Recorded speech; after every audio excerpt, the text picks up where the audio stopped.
Hello everyone, welcome to this channel. NEP की पढ़ाई में आपका बहुत बहुत स्वागत है। आज हम बात करेंगे वैदिक मैथ्स के बारे में।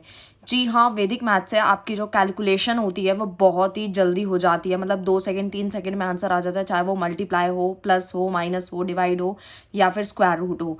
तो हम ये सारे देखेंगे एक एक करके, अलग अलग वीडियोज़ में सीखेंगे। तो आज का जो टॉपिक है हमारा वो है कि हमें किसी भी नंबर 2 डिजिट जो नंबर्स होते हैं उसका स्क्वायर कैसे निकाला जाता है। बहुत सिंपल मेथड रहेगा, चाहे वो हमारा 11 का स्क्वायर हो या फिर हमारा 15 का स्क्वायर हो या फिर हमारा 25 का स्क्वायर हो। ठीक है, तो इस तरीके के जो नंबर्स होते हैं उसका स्क्वायर रूट कैसे निकाला जाता है, बहुत ही सिंपल तरीके से। तो पहले मैं आपको बताऊंगी कि किस तरीके से नॉर्मल कैलकुलेशन होती है, क्योंकि मैं बिल्कुल बेसिक से करा रही हूँ। जो बच्चों की मैथ्स बहुत ज़्यादा वीक है उनके लिए खास तौर पे ये वीडियो बनाया जा रहा है, और जिन बच्चों को अच्छे से आता है उनके डाउट जो है ऑटोमेटिकली क्लियर हो जाएंगे। सो उनको कोई भी टेंशन लेने की बिल्कुल भी ज़रूरत नहीं है। तो हम लोग स्टार्ट करते हैं अपने 2 डिजिट के नंबर से। सबसे पहले 1 से लेके 9 तक के, 9 या 10 तक तो आपको स्क्वायर रूट्स याद होंगे। मैं मान के चलती हूँ कि इतना तो आपको आता ही होगा, बट जिनको नहीं आता उनके लिए भी मैं सारा बेसिक से बता रही हूँ। देखो, 1 का स्क्वायर कितना होता है, 1 होता है। 2 का कितना होता है, 4 होता है। और ये स्क्वायर कैसे निकाला जाता है, तो यानी कि उस नंबर को 2 बार मल्टीप्लाई कर दो, 2 इंटू 2 कर दो, 4 आ जाएगा। ऐसे ही 3 का कितना हो जाएगा, 9 होता है, क्योंकि 3 को अगर 2 बार मल्टीप्लाई देंगे तो आंसर 9 होगा। ठीक है, ऐसे ही 4 का निकालेंगे तो कितना हो जाएगा, 16 हो जाएगा। तो वही नंबर 2 बार मल्टीप्लाई करना होता है, तो 4 इंटू 4 हो जाएगा। ये मैं इसलिए बता रही हूँ कि जिन बच्चों की मैथ्स बहुत ही ज़्यादा वीक है वो भी देख पाए। तो 5 का कैसे निकालेंगे, 5 को 5 से मल्टीप्लाई करेंगे तो आंसर कितना आएगा, 25 आ जाएगा। ये तो बिल्कुल टेबल अगर आपको याद होगी तो आपको डेफिनेटली आ जाएगा।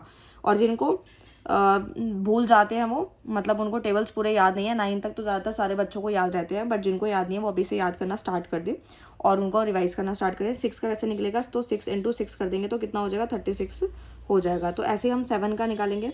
7 का कितना होता है, 49 होता है। 7 इंटू 7 करेंगे। 8 का कितना होता है, 64 होता है। 8 इंटू 8 64। 9 का कितना होता है, 81 होता है।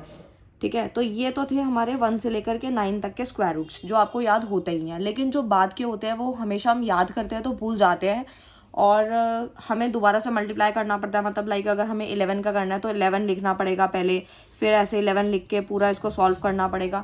तो इतना जो लंबा मेथड है वो हमारे जो MCQ के जो क्वेश्चंस आते हैं हमारे पेपर में, या कॉम्पिटिटिव एग्जाम्स की हम तैयारी करते हैं, लाइक CUET देना होगा या और भी कोई कॉम्पिटिटिव एग्जाम हमें देने होंगे एंट्रेंस के, तो वो हमारे डेफिनेटली आराम से क्लियर हो जाएंगे अगर हमने वैदिक मैथ्स पढ़ रखी होगी तो। साथ साथ मैं आप लोगों को क्लास 9 10 का भी मैथ्स करा दूंगी।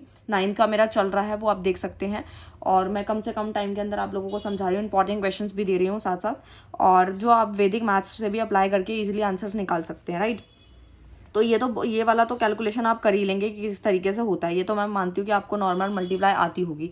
हमें जो फॉर्मूला सीखना है वो क्या है कि जिससे जल्दी जल्दी हमारा आंसर आ जाए। तो देखो करना क्या होता है, जैसे मान लीजिए मैं स्टार्ट करती हूँ 10 नंबर से कि 10 का स्क्वायर निकालना है, तो कैसे निकालेंगे। तो सबसे पहला क्या करना होता है, ये जो पीछे वाला नंबर है और आगे वाला नंबर है, पहले जो पीछे वाला 0 है उसका स्क्वायर कर लेते हो। 0 का स्क्वायर कितना होता है, 0 ही होता है, क्योंकि 0 का स्क्वायर मतलब है कि वो नंबर 2 बार मल्टीप्लाई है। 0 इंटू 0, तो 0 इंटू 0 0 ही होता है।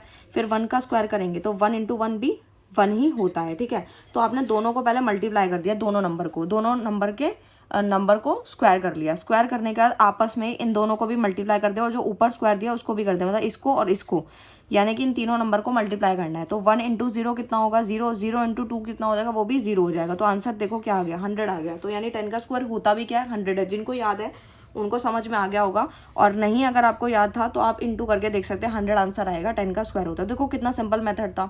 अगर आप ऐसे करते 10 इंटू 10 लिखते आपको पूरा सॉल्व करना पड़ता, इससे बढ़िया तो ये बिल्कुल शॉर्ट ट्रिक है जो कि आपको बहुत ज़्यादा काम करेगी। राइट, उसके बाद मैं आपको 11 का निकाल के दिखाती हूँ, वो भी ऐसे ही निकलेगा बिल्कुल।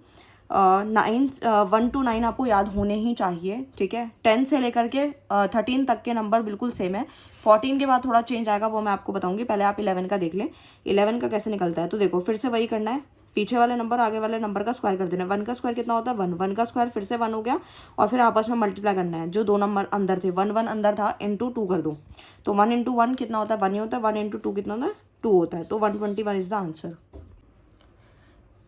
मैंने आपको बता दिया है कि 10 से लेकर के 13 तक के नंबर्स मैंने आप लोगों को बता दिया किस तरीके से निकाला है। बाकी जो आपके 2 डिजिट नंबर है उनका स्क्वायर इसी तरीके से, इसी फॉर्मूले से निकलेगा, बट थोड़ा बहुत चेंज आएगा। वो मैं आप लोगों से डिस्कस कर रही हूँ, क्योंकि मैं चाहती हूँ कि आपको एक एक नंबर निकालना है, चाहे वो नंबर कोई सा भी हो, क्योंकि कोई भी ऐसा नंबर नहीं है, कोई ऐसा फॉर्मूला नहीं है जो हर किसी पे एप्लीकेबल हो। थोड़ा बहुत चेंजेस उसमें रहता है। ठीक है, तो देखो अब मैं आपको एक चीज़ बताती हूँ कि 10 से लेकर के 31 तक के जितने भी नंबर हैं वो हमारे 3 डिजिट हैं। बस आपको इतनी सी बात याद रखनी है। इसके लिए आपको करना ये है कि जो भी आपका आंसर आएगा वो 3 डिजिट आना चाहिए। जैसे ही 4 या 5 आएगा तो आप उसको ऐड कर दोगे, बस इतनी सी बात आपको याद रखनी है। तो देखो 14 का स्क्वायर करते हैं। अब हम 14 का स्क्वायर कैसे करेंगे, फिर से वही 4 का स्क्वायर करेंगे 16 हो जाएगा। 1 का स्क्वायर कितना होता है, 1 ही होता है। फिर आपस में इनको मल्टीप्लाई दे दें आप, तो 1 4 4, 4 2 8। तो आप देख सकते हैं हमारा 4 डिजिट का जो है वो आंसर आ रहा है। जबकि मैंने आपको अभी बताया 10 से लेकर 31 तक के जो नंबर्स होंगे उनका स्क्वायर करने पे आंसर हमारा 3 डिजिट का होना चाहिए। तो आपको करना क्या है, सिंपल है। अगर आपको, मेरे को पता है कि बहुत सारे बच्चों को ये स्क्वायर्स याद होंगे, तो 14 का स्क्वायर एक्चुअल में 196 होता है। ठीक है, तो आपको करना कुछ नहीं है, 6 का 6 एज इट इज उतार दे।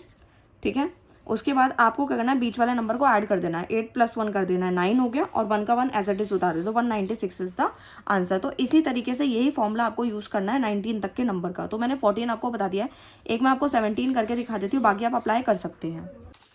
तो हम लोगों ने 14 का स्क्वायर निकालना सीख लिया है। ऐसे ही आपके सारे नंबर्स निकलेंगे। अब मैं एक 17 आपको करके दिखा देती हूँ, 20 तक आप इजीली निकाल लेंगे। फॉर्मूला बिल्कुल सेम है, थोड़ा बहुत चेंज आता है बस।